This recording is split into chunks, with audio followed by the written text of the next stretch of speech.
loba te mama. Mwana omoni wana mibomi. Mama na yeme na libala sami na jobu mwana bibishi. Mama na yeme na libala. Siko mobala mama na ya viola kai na aviola kai mama na ya aboya rabaye bisa batu po papa wana koboya ye. Nde mwana moni passe le kibaninga na ya classe ba yebisi amela poison amela kisi ya bampuku kisa bampese na secret pesa kaka pongi tanga kolemba bo meme na hôpital. Allez, ba mwana pe ameli pa tant bo meme na hôpital alo ba vérité pour l'état yekanga la pesa soki social. Mwana ameli boye mama ba on pe ba bosani na ba on pe ba teke na ba on pe mwana te mwana kufi ba ke surtout ka mwana déjà mi kufi laki. Era meme na hôpital déjà il est qui. Mobala mama mta viola e sa mi na jobu mama na kanga suki.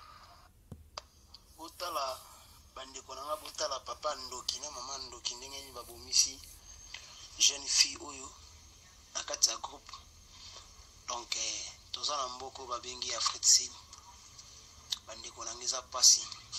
Donc mwana oyo ya mwasi jeune fille bozomona oyo eza mwana mama aza mwana papa te. Donc papa kuma okushaka naye si se retrouver mwana zwizimi tala degré ki mutama be ba parents oyo baza ba irresponsable oyo baza na mitema bonyama ndenge nini babomisi vie ya mwana. Donc mwana esala ki epasi ya ebisi mama ndimaki ete ti mwana ki kosomba kisi po miboma po amoni ki trop c'est trop. Tala kaka mwana comme na niveau ya kokoma ti ya kozwa zemi ya papa tala degré ya kindoki ya ba congolais. Donc eza pasi pour na bande kwa na biso. Ba onyo so message ko komela bango ba panza yango partout dans le monde. Merci beaucoup.